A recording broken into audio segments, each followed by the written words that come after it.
안녕하세요. 저는 경기도 시흥에 살고 있는 30대 후반의 기혼 남성입니다. 이 이야기를 듣고 계시는 여러분 중에는 아무에게도 말하지 못할 비밀을 가진 분들도 있으실 거라고 생각합니다. 누구나 비밀은 하나쯤 있는 법이니까요. 심지어 그 상대가 내가 가장 사랑하고 나와 가장 가까운 아내나 남편이라고 할지라도요. 얼마 전 저희 식구들에게는 다시 한번 가족 간의 사랑을 확인할 수 있는 계기가 있었습니다. 그것도 전혀 생각지도 못했던 방식으로요. 그건 바로 저희 아내의 비밀에 관한 이야기였습니다. 그 사연을 여러분께도 들려드리고 싶네요. 동갑내기인 아내와 저는 20대 후반에 결혼을 했습니다. 원래 저희는 중학교 때부터 알고 지내던 사이였어요. 서로의 비밀과 허물, 그리고 과거를 공유하고 있는 사이였죠. 한마디로 말해 아내는 저에게 엄청나게 친한 또래 동성 친구 같은 존재였습니다. 물론 아내도 저에게 같은 감정을 느끼고 있다고 말했었죠. 명호야, 어떻게 된 게 너는 나한테 이성의 느낌이 하나도 없어? 이건 아주 남사친인지 여사친인지. 진짜 어이가 없네. 야, 정은혜. 나도 마찬가지거든? 이성 친구가 원래 이렇게 편할 수가 있나? 남들도 이래? 저희는 이런 농담 반 진담 반인 이야기를 이미 골백 번도 더한 사이였습니다. 그러니 우리가 남녀관계로 발전될 가능성은 정말 0.001%도 없다고 생각한 것이 당연했죠. 저희는 그렇게 10여 년을 넘게 전우애를 굳게 지켜온 친구 사이였습니다. 그런데 정말 귀신이 고칼 노릇인지 정신을 차려보니 어느 순간 아내와 제가 사귀고 있더라고요. 주변 친구들이 전부 다 기겁을 할 정도로 엄청난 일이었습니다. 처음 사귀고 있다는 사실을 고백했을 때는 만우절도 아닌데 시덥잖은 농담 좀 그만하라는 타박도 들을 정도였죠. 친구들의 반응이 이 정도였으니 당사자인 제가 느끼는 충격은 어느 정도였겠습니까? 충격을 너무 받아 정신이 아예 나가기라도 한 건지 그 다음에 정신을 차렸을 때는 심지어 결혼까지 한 이후였습니다. 이상하게 아내가 뭘 먹는 모습이 자꾸 예뻐 보이고 앉아서 졸고 있는 것도 귀여워 보이고 보지 않고 있는데도 보고 있는 것처럼 얼굴이 생생하더라고요. 저에게도 불가항력이었죠. 저희는 결혼 후에도 가끔씩 서로에게 그런 농담을 주고받았습니다. 검은 머리 팥불이 될 때까지 잘 살겠다고 주례 선생님한테 약속했는데 이거 지킬 수 있는 게 맞는 건가? 못 지킬 약속은 애초에 하는 게 아닌데. 아이고, 지금이라도 후회되면 가시든지요. 나도 심정적으로는 이미 결혼 전으로 100번도 더 돌아갔지. 근데 어쩌겠어? 이제 토끼 같은 자식도 생겼는데. 소희야, 선녀와 나무꾼이라는 동화를 들려줄 때가 된 것 같다. 얼씨구, 우리 소희 먼저 가지자고 한 건 내가 아니거든? 그래서 불만이야? 도로 집어넣어? 아니, 당연히 너무 좋아서 주체를 못하겠다는 뜻이지. 저는 결혼한 지 1년 만에 임신한 아내의 배를 어루만지며 끝에 가서는 항상 같은 대답을 했습니다. 사실 아직도 아내와 결혼해서 심지어 사랑스러운 딸까지 가지게 되었다는 게 실감이 나지 않았거든요. 실감이 나지 않게 행복했다는 뜻이었죠. 사실 저는 어릴 때부터 항상 꿈꿔왔던 이상적인 가족상이 있었습니다. 그건 나중에 결혼을 하게 되면 무조건 저희 부모님 같은 가정을 꼭 이루겠다는 결심이었죠. 저희 부모님 두 분은 옛날부터 금슬이 무척이나 좋은 분들이셨습니다. 제가 기억할 수 있는 가장 어린 시절부터 그랬죠. 두 분 사이가 하도 좋아서 저와 여동생이 오히려 소외감을 느낄 정도였거든요. 제 주변 친구들 사정을 들어보면 부모님이 싸움을 하도 많이 하셔서 집이 조용할 날이 없는 집도 있다는데 적어도 저희 집은 그럴 일만은 없었습니다. 주말이면 두 분이서 손을 잡고 좋은 곳으로 놀러 다니시느라 거의 집에 계실 때가 없으실 정도였어요. 어머니, 저희 이번 주말에 본가에 놀러 갈게요. 이번 주말에? 무슨 일이라도 있는 거니? 아니요, 일은 무슨 일이에요. 그냥 모처럼 어머니 아버지 뵙고 싶어서 가는 거죠. 집에 안 간 지도 오래된 것 같아서요. 그래? 그런 거면 다음에 보자꾸나. 이번 주 주말에는 우리가 집에 없을 예정이거든.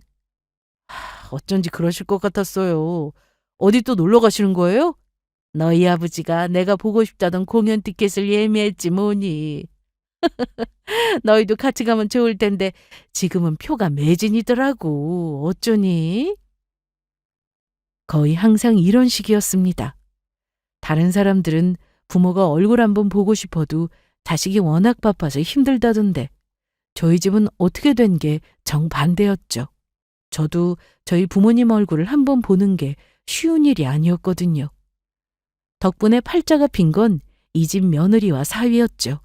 네, 바로 제 아내와 여동생의 남편 말입니다. 오죽했으면 결혼하자마자 첫인사를 드리러 간 자리에서 저희 부모님이 제 아내에게 제일 먼저 하신 말씀이 우리도 바쁘고 너희는 더 바쁠 테니 앞으로 자주 찾아올 필요 없다였거든요. 그냥 한번 해보시는 말씀이 아니라 정말 진심이셨죠. 당시까지만 해도 긴가민가했던 아내에게 저도 한마디 거들었습니다. 나도 1년에 부모님 댁에 갈 일이 몇 번 되지를 않는다고요. 여기에는 물론 장단점이 있었습니다. 단점은 특별한 용건이 없으면 만나지를 않으니 결혼한 지 몇 년이 지나도 아내와 시댁 식구들이 친해질 기회가 생각보다 없었다는 점이었죠. 하지만 시댁에 자주 가지 않는 장점이 모든 것을 상쇄하지 않았겠습니까? 아내 입장에서는 그 장점이 무엇인지는 말씀드리지 않아도 다들 알고 계실 테고요. 저야 부모님이 원하시는 일이고 아내야 당연히 반발이 없으니 그런 거보다 하고 있을 뿐이었습니다.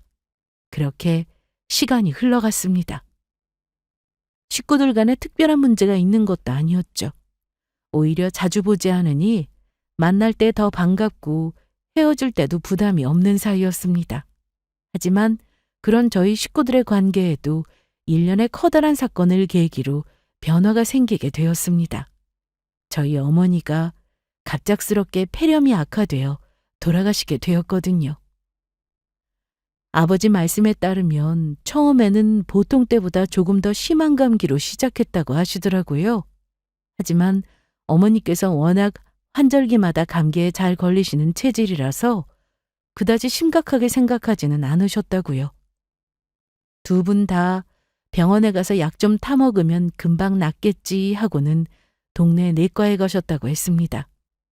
평소에도 감기뿐만 아니라 자잘한 접종 같은 것들을 맞으러 자주 다니던 병원이었고요. 그런데 일주일이 지나고 2주일이 지나도록 감기 증상에는 전혀 차도가 없었다고 합니다. 오히려 감기가 더 심해지고 기침이 밤새도록 계속되어서 밤잠을 이루지 못할 정도였다고 하시더라고요. 여보, 감기가 너무 오래 가는 거 아니야? 독감인가?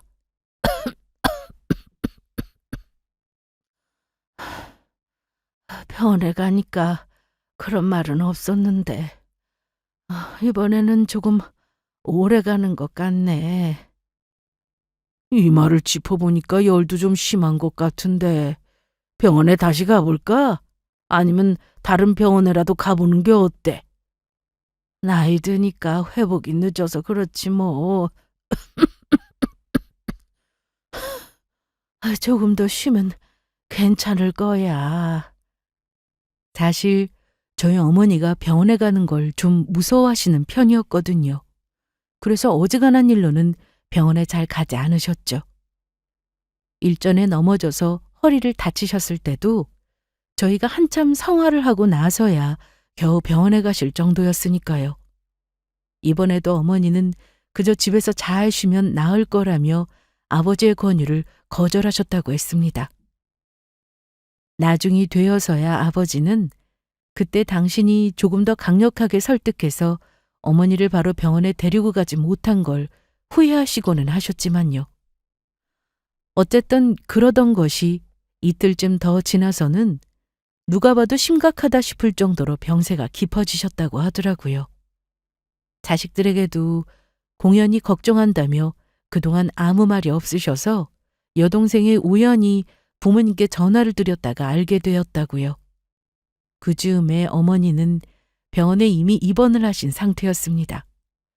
저희는 입원하셨다는 소식을 듣고 너무 놀라서 곧장 병원으로 뛰쳐갔습니다. 중증 폐렴이라고요? 네, 지금 어머님의 경우에는 폐가 염증으로 심하게 손상이 된 상태라서 아마 통증이 심하실 겁니다. 자발호흡도 많이 힘드신 상태고요. 여기서 조금 더 상태가 악화되면 심각한 단계로 갈 가능성이 많습니다. 네? 심각한 단계라고요? 어떡해. 선생님, 저희 어머니 얼마 전까지만 해도 멀쩡히 등산도 다녀오고 하셨었는데요. 글쎄요, 명확한 원인은 알 수가 없지만 나이가 드실수록 면역력이 저하되고 아무래도 젊은 사람들에 비해서는 폐렴을 일으키는 원인균이나 바이러스 감염에 취약하시니까요. 갑자기 폐렴이 심각할 정도로 악화되는 게 의외로 흔한 케이스입니다. 담당 교수님의 설명을 들으면 들을수록 저희는 할 말을 잃을 수밖에 없었습니다. 아버지는 다 본인이 조금 더 세심하게 돌보지 못해서 이 지경이 됐다며 많이 자책을 하셨고요. 그런 말씀 마세요. 이 세상에 아버지보다 어머니를 더 잘 챙길 사람이 누가 있어요? 그나저나 아버지도 안색이 너무 안 좋으세요. 집에 가서 잠도 좀 편하게 주무시고 쉬다 오세요. 여기는 저희랑 선혜랑 번갈아 가면서 지켜볼게요. 맞아요. 이러다 아버님도 쓰러지시겠어요. 벌써 며칠째 병원에서 계속 잠도 제대로 못 주무셨잖아요. 아니다. 내가 집에 가서 쉰다고 마음이 편하겠냐? 됐으니까 너희는 얼른 집에들 가서 쉬어. 일하고 오느라 피곤했을 텐데.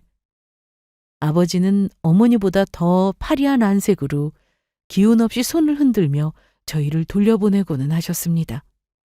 간병인을 따로 쓰고도 마음이 놓이지 않는다며 굳이 본인이 함께 어머니를 돌보고 계셨죠. 저희는 퇴근하고 병원에 들릴 때마다 마음이 너무 무거웠습니다.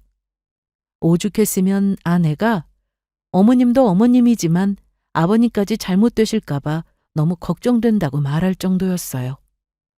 병원에서는 호흡기 전염병이 병동 내에 퍼지는 것을 예방하기 위해 환자의 주 보호자 단 한 명만 병실을 오갈 수 있다는 규칙을 정해둔 상태였습니다. 저와 여동생 그리고 아내가 교대로 아버지를 대신하고 싶었지만 어머니 곁을 한시도 떨어지지 않으려고 하시는 아버지의 의지가 워낙에 완강했죠. 저희는 어쩔 수 없이 어머니 간병을 아버지께 양보하고 대신 아버지 옷가지나 수건 같은 것들을 날라드리는 게 할 수 있는 일의 전부였습니다. 하지만 그때까지만 해도 저희는 어머니의 상태가 곧 나아지실 거라는 희망을 품고 있었습니다. 실제로도 일주일쯤 더 지난 뒤에 어머니의 병세가 일시적으로 나아지기도 했고요. 상태가 약간 호전되셨다는 의사의 말에 저희 모두는 곧 집으로 돌아갈 수 있겠다며 뛸 듯이 기뻐하고 있었죠. 그런데 거짓말처럼 이튿날 갑자기 어머니의 상태가 악화되기 시작했습니다. 그것도 아주 급속도로요. 어머니는 중환자실로 다시 옮겨갔고 자발호흡이 어려워지자 인공호흡기마저 달고 치료를 하기 시작하셨습니다. 어머니가 중환자실에 들어가신 뒤로는 저희는 물론이고 아버지까지도 면회가 제한되었죠. 하루에 딱 한 번 정해진 면회 시간만 어머니의 얼굴을 보는 게 가능해졌습니다. 가끔 저희가 아버지 대신 들어가서 어머니의 손을 잡아드렸지만 이미 의식이 없으신 상태셨죠. 치료를 위해 진정제를 투여하는 바람에 대부분 의식이 없는 상태로 지내셨거든요. 불과 한두 달 남짓한 시간 사이에 일이 이렇게 되었다는 게 믿기지가 않았습니다. 요즘 같은 100세 시대에 아직 70도 되지 않은 어머니가 폐렴으로 이렇게 위독해지실 거라고는 생각도 하지 못했었고요. 가족들은 서로를 위로하며 곧 나오실 수 있을 거라고 얘기했지만 모두들 속으로는 알고 있었습니다. 아마 그렇게 되기는 어려울 가능성이 높겠다는 사실을요. 날이 갈수록 앙상하게 말라가는 어머니의 얼굴과 팔다리만 봐도 알 수 있었거든요. 저와 아내는 바쁘다는 핑계로 최근에는 가지도 않던 성당까지 들러가며 어머니를 위해 기도했습니다. 하지만 결과는 바뀌지 않았죠.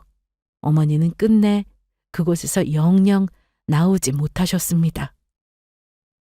아니, 아직 나이도 한창 때인데 어떻게 이런 일이 있을 수가 있다니. 그것도 너희 어머니처럼 착한 사람을 데려가고 하늘도 무심하시지. 그래도 남은 식구들 덕에 편하게 가셨을 거다. 이제 저 세상 가서는 아프지도 않으실 거고 너무 힘들어하지 말어라.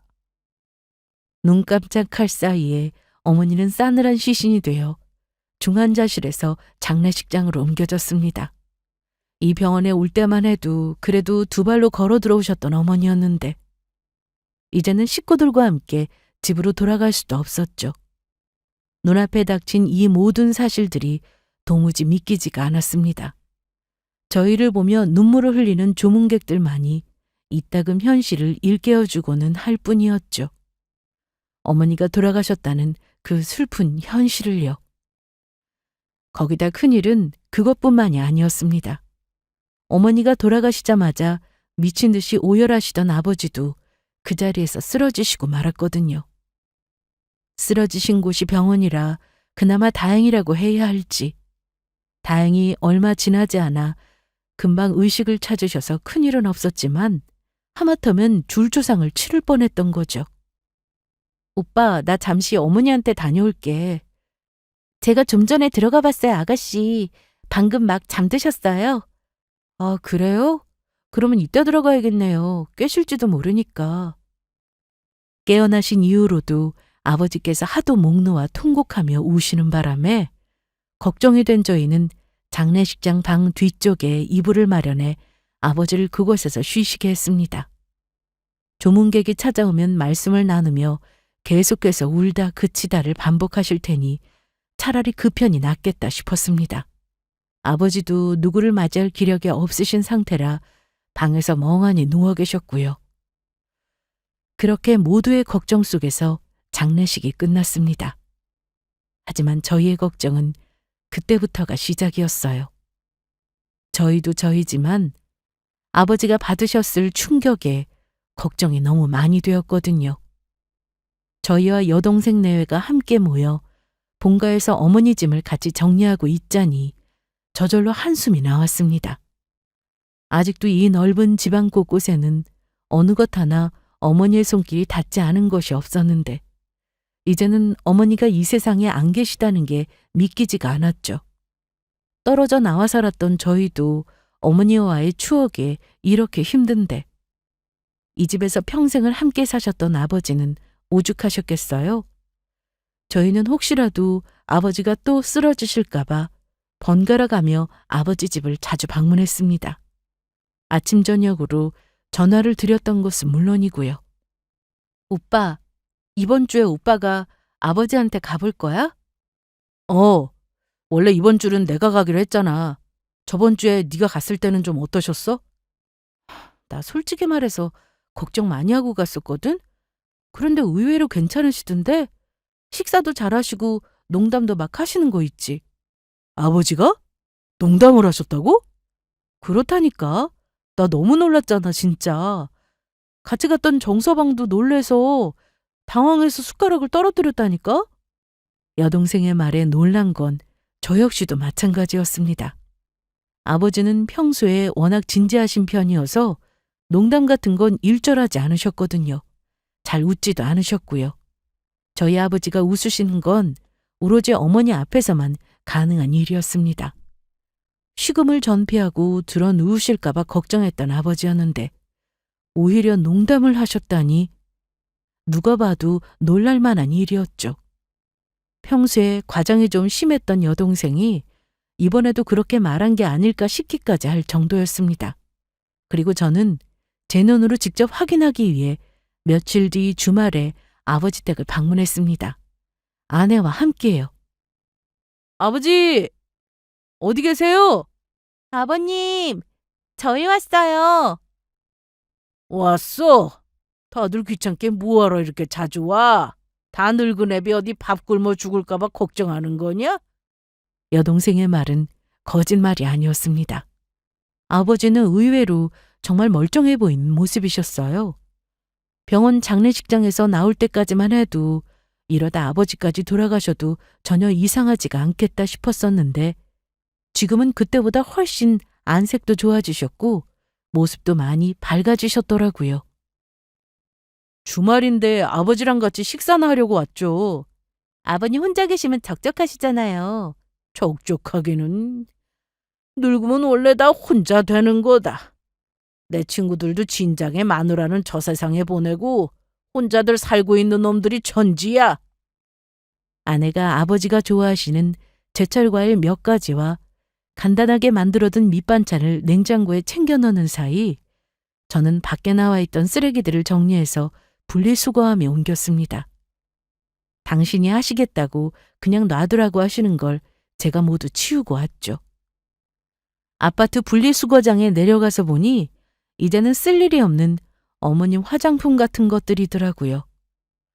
일전에 저희가 유품 정리를 할 때 치운다고 치웠었는데 아직 남아있던 것들이 많았던 모양입니다. 집안에 놔두고 보고 있어 봐야 기분만 울적해지실 게 뻔하니 바로바로 치우는 게 맞겠죠. 다시 집으로 올라갔을 때 아버지는 아내와 함께 과일을 드시면서 이야기를 나누고 계셨습니다. 한쪽에 배경음악처럼 자주 틀어놓던 어머니가 좋아하시는 드라마를 여전히 틀어두신 채로요. 저는 걱정과 달리 아버지가 의외로 멀쩡해 보이셔서 다행이라고 생각했습니다. 요즘은 뭘 하고 계시냐는 제 질문에 아버지는 혼자 운동도 다니시고 친구도 만나고 하신다더라고요. 그동안은 네 어머니랑 노느라 바빠서 동창 모임도 생전 못 나갔었는데 이제야 드디어 나가게 됐다고 하시면서요. 아버지는 한 회사에서 정년이 되도록 몇십 년을 근무한 원클럽맨이셨습니다. 몇 년 전에야 드디어 정년퇴직을 하시고 그동안은 어머니와 함께 은퇴 라이프를 즐기고 계셨던 거고요. 그런데 노는 것도 하루 이틀이지. 어디 아파트 경비 같은 일자리나 구해볼까 싶다. 괜히 힘들게 뭐하러 일을 하세요. 지금까지 평생을 일하시고 이제 겨우 좀 쉬시면서 돈 버시게요? 돈 때문에 그러는 게 아니라 혼자서 놀고만 있으려니 지겨워서 그러지. 요즘은 시니어 일자리인지 뭔지 그런 거 많다고 하더라. 내 친구 영석이도 초등학교에 나가서 무슨 학생들 안전 도우미인가 한다고 하더라고. 집에만 있으니 밖에서라도 나가서 손주 또래 애들도 보고 얼마나 좋으냐고 재밌다고 하던데. 아, 요즘 그런 거 많아요. 학교 앞에서 교통지도도 하고 간단한 청소처럼 보조 업무도 하시고요. 그래도 밖에 나가면 힘드실 텐데.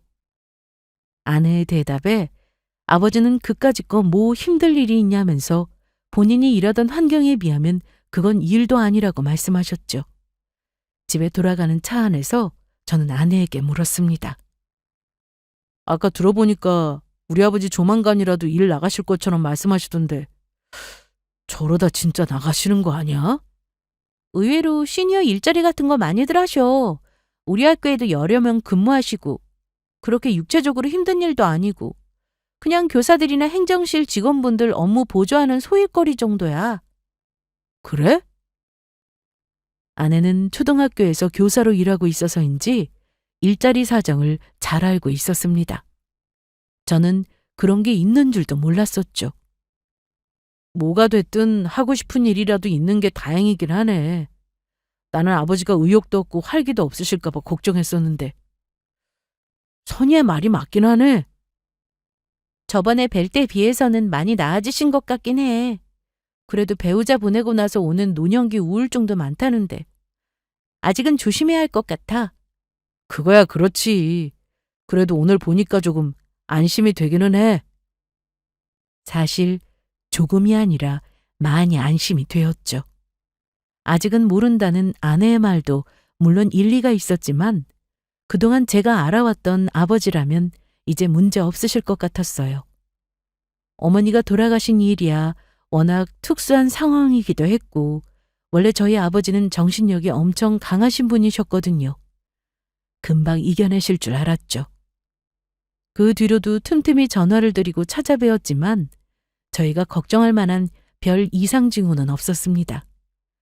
여전히 식사도 잘하시고 운동도 하시고 모임도 나가셨고요. 저는 점자 마음을 푹 놓게 되었습니다. 여동생과 자주 들리자고 말을 하기는 했지만 말처럼 쉽지는 않더라고요. 원래도 집에 자주 들리던 성격이 아니었고 사실 무뚝뚝한 아버지와는 그렇게 가깝게 지낸 사이는 아니었어서 어머니도 없는 본가에 가기가 어쩐지 조금 쑥스럽기도 했고요. 물론 다 핑계라면 핑계지만요. 그런데 어느 순간부터인지 저 대신 제 아내가 아버지 집에 자주 들락거리기 시작했습니다.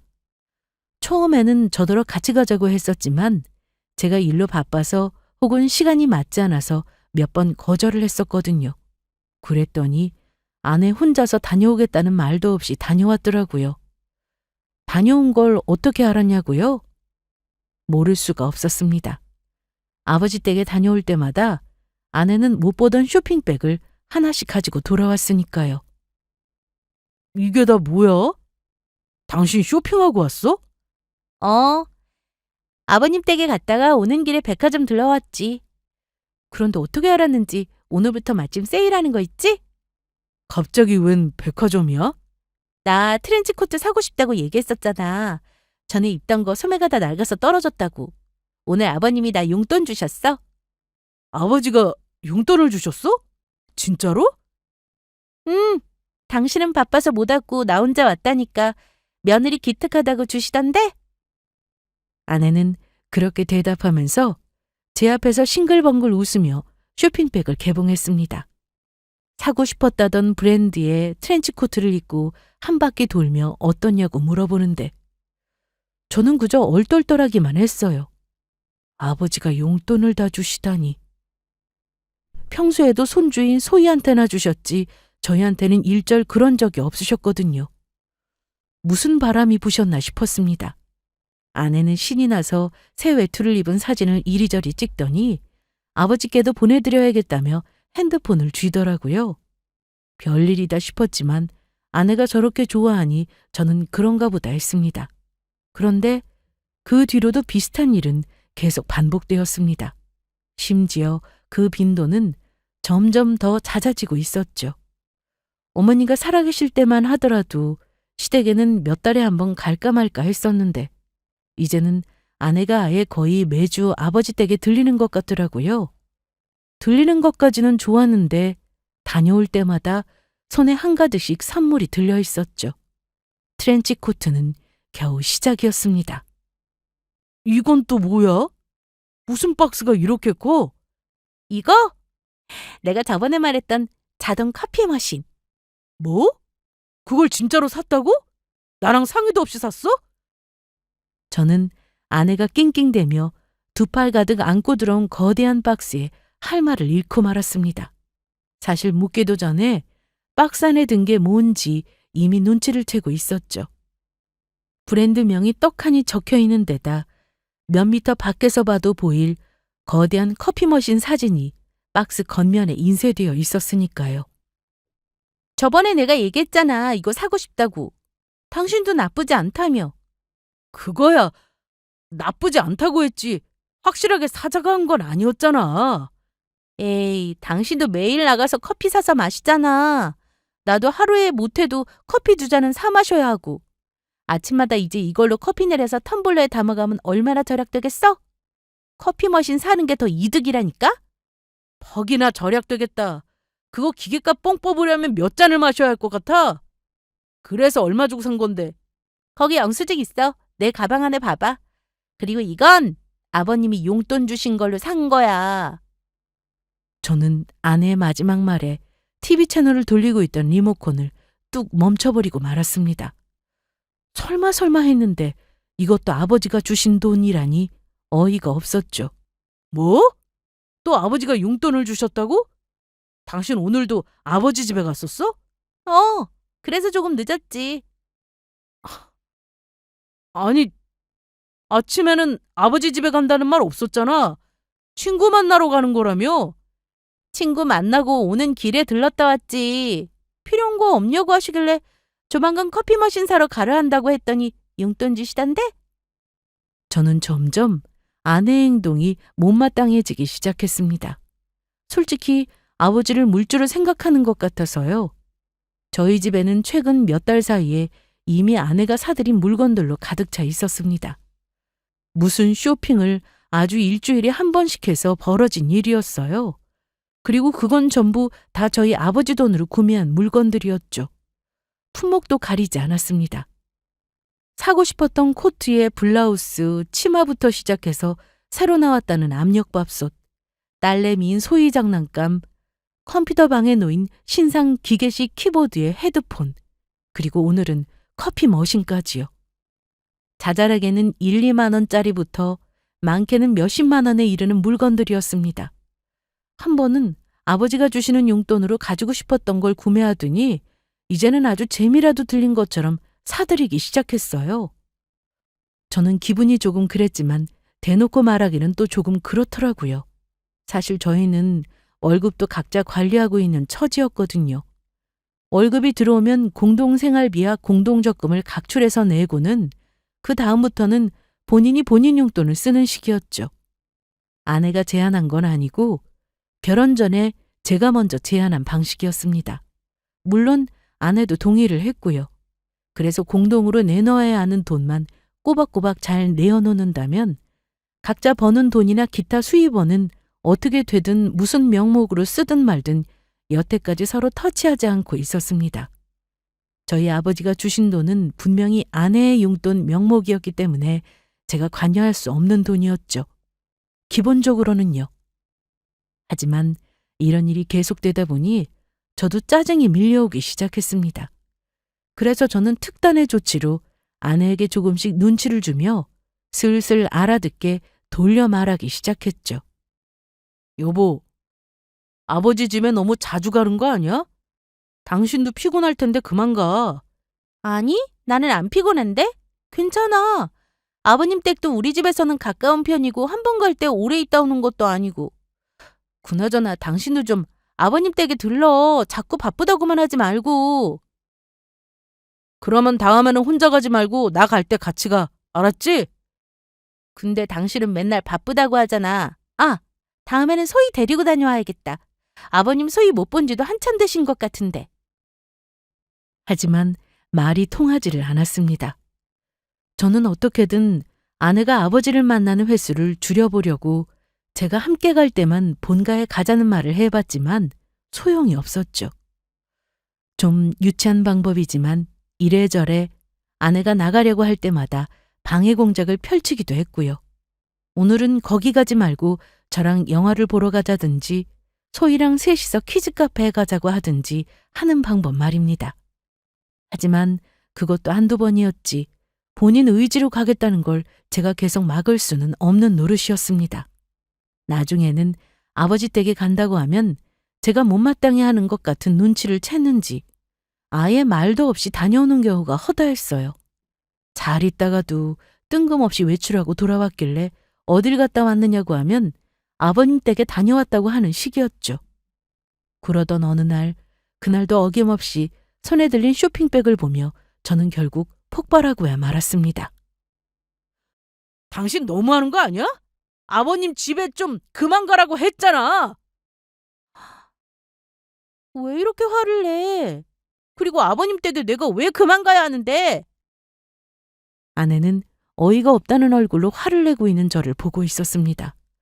저도 제가 유치하다는 걸 알았지만 이렇게 된 마당에 이제는 솔직하게 말을 하지 않을 도리가 없었죠.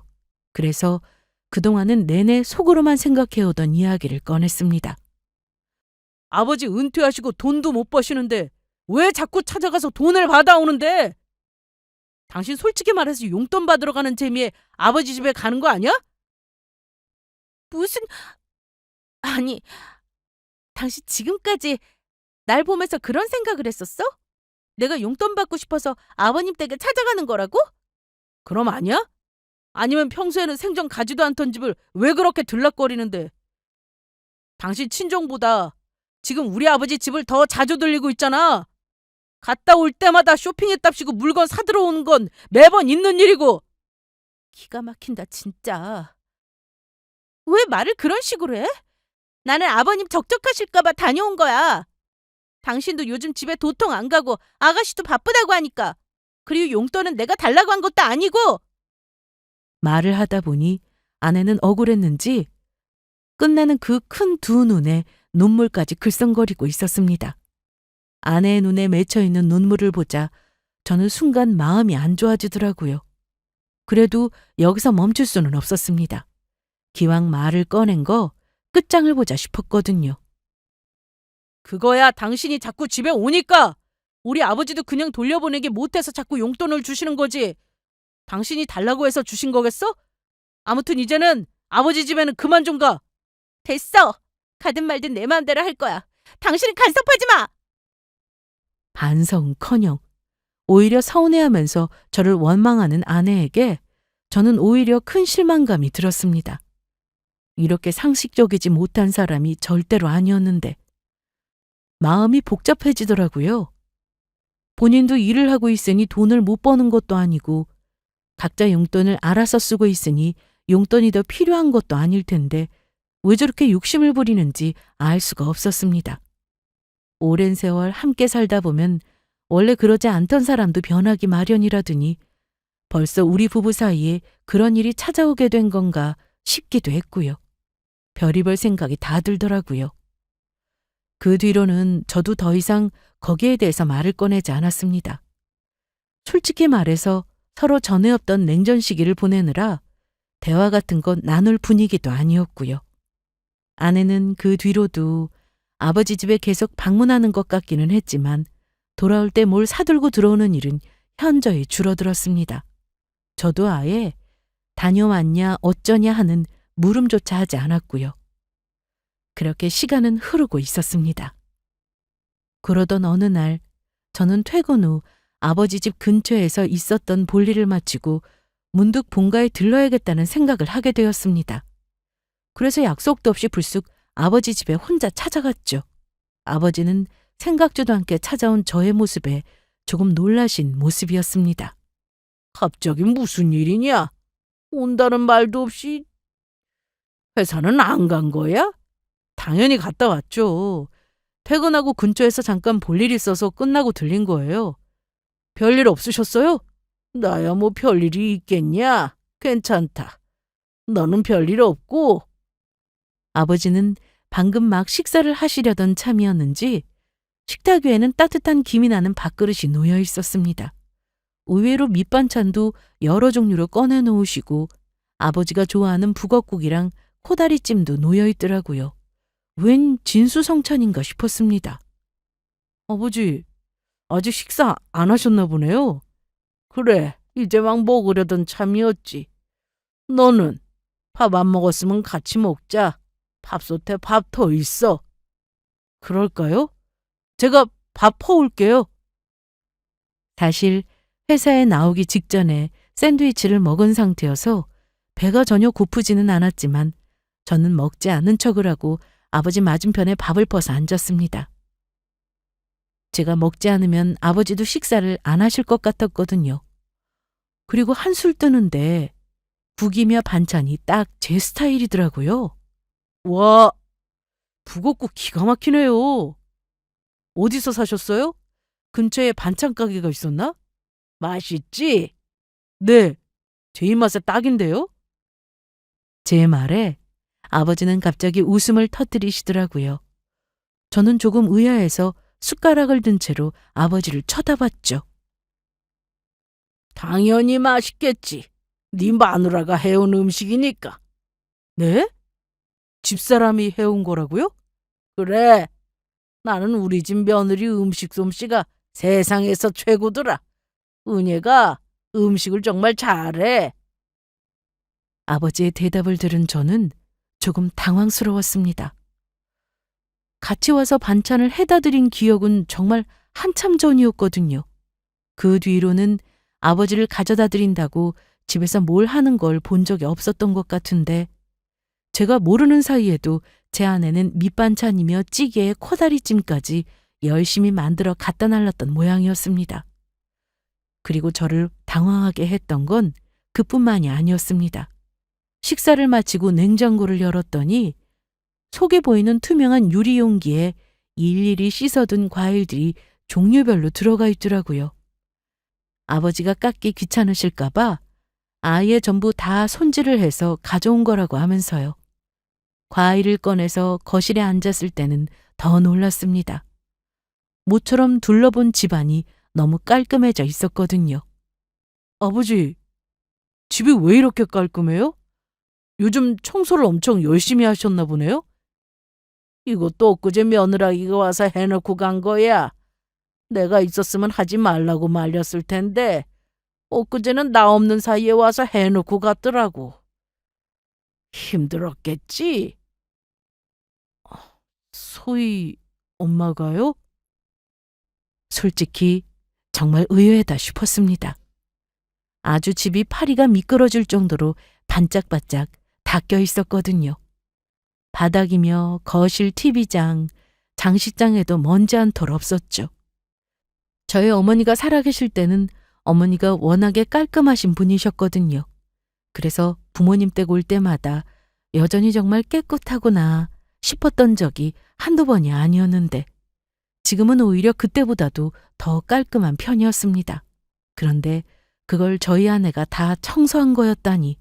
심지어 저희 셋이 살고 있는 집보다 더 깨끗했어요. 물론 청소하고 돌아서면 어지르는 소리가 없어서도 더 그랬겠지만요. 그것뿐이냐? 아까 부엌에 있던 거 못 봤어? 식기세척기 그것도 네 와이프가 사준 거다. 나 설거지하기 귀찮을 것 같다고. 네? 식기세척기를요? 뭘 이런 걸 사다 놓냐고 말렸는데 그래도 있으니까 정말 편하긴 하더라. 요즘에는 가전제품이 정말 잘 나오더라. 여기 커피 머신도 있어. 같이 사러 갔더니 무슨 행사인지 뭔지 안다고 1+1이라고 하더라고. 2개라서 하나는 며느라기가 신이 나서 가져가더만. 너희 집에서 잘 쓰고 있냐? 저는 하마터면 마시던 음료를 그대로 뱉을 뻔했습니다. 그대로 부엌으로 달려가서 냉장고 옆구석에 달려있던 식기세척기를 열었다 닫았다며 몇 번을 확인했죠. 아까는 구석에 있어서 미처 못 보고 지나쳤었거든요. 식기세척기는 심지어 아내가 사고 싶다고 몇 번을 말했던 제품이었습니다. 그래도 제가 못 들은 척 했었죠. 제가 설거지 열심히 하겠다는 핑계로요. 본인도 갖고 싶었을 텐데 그 똑같은 모델을 아버지가 혼자서 설거지하기 힘드실까봐 사드린 것이었습니다. 거기다 저 커피 머신은 더 말할 것도 없었죠. 제가 그렇게 타박을 했었는데 사실은 저만큼이나 커피를 좋아하시는 아버지께 사드리고 덤으로 하나 받아온 거였다니 저는 아내에게 너무 미안해지기 시작했습니다. 하도 이것저것 사줘서 아주 신혼살림 차리는 신혼부부보다 내가 더 신용가전이 많을 판이더라. 평소에도 얼마나 자주 와서 먹을 거며 청소며 잘 챙겨주는지. 나야 좋지만 너무 고생시키는 것 같아서 미안하더라고. 안 그래도 은혜가 자주 들르는 것 같더라고요. 그나저나 오늘은 왜 혼자 왔어? 며느라기는 오늘 바쁘다니? 네가 집에서 잘 좀 챙겨라. 요즘 같은 세상에 은혜처럼 착한 애 다시는 없다. 복 받은 줄 알아 이놈아. 아버지는 아쉬운 얼굴로 왜 며느리는 같이 안 왔냐며 저더러 마누라한테 잘하라는 말을 덧붙이시더라고요.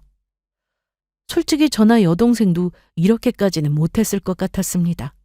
실제로도 잘 들리지도 못하고 있었고요.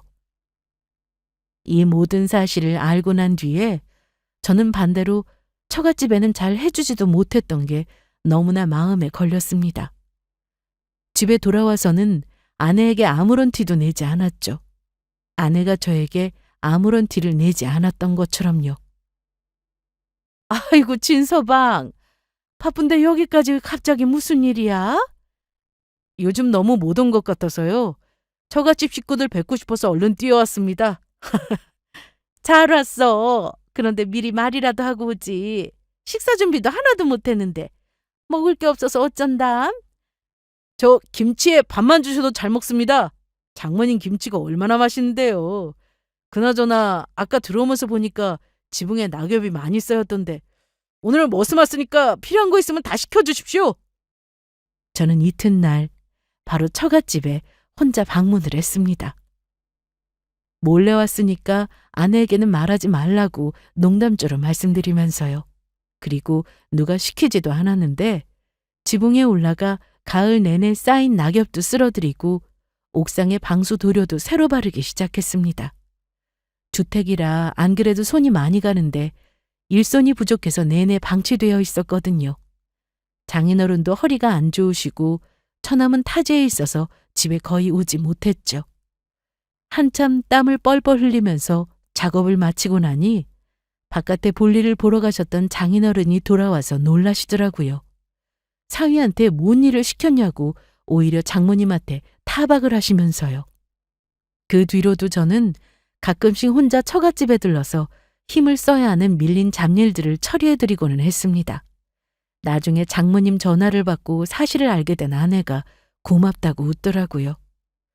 사실 집에 들어왔을 때부터 아내가 콧노래를 부르며 음식을 하고 있길래 장모님께 소식을 들었구나 싶기는 했었죠. 미안해 여보. 나는 당신이 혼자 고생하는 줄도 모르고 그동안 쪼잔하게 화나내고. 아니야. 몰랐으니 오해할 만도 했지. 나도 고마워. 아빠 엄마가 너무 좋아하시더라.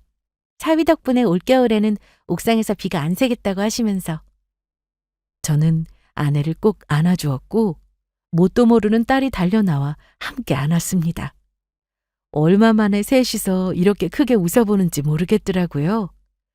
사소한 오해가 쌓여서 하마터면 큰 감정 싸움으로 번질 뻔했던 에피소드였죠. 저는 이번 일을 계기로 다시금 가족에 대한 사랑과 신뢰를 재확인할 수 있었습니다. 그리고 유치하고 치졸했던 제 스스로에 대해서도 깊게 반성을 하게 되었고요.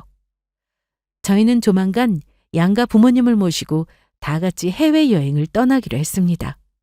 앞으로도 지금처럼만 서로 믿고 사랑하며 행복하기를 바라면서요. 들어주셔서 감사합니다.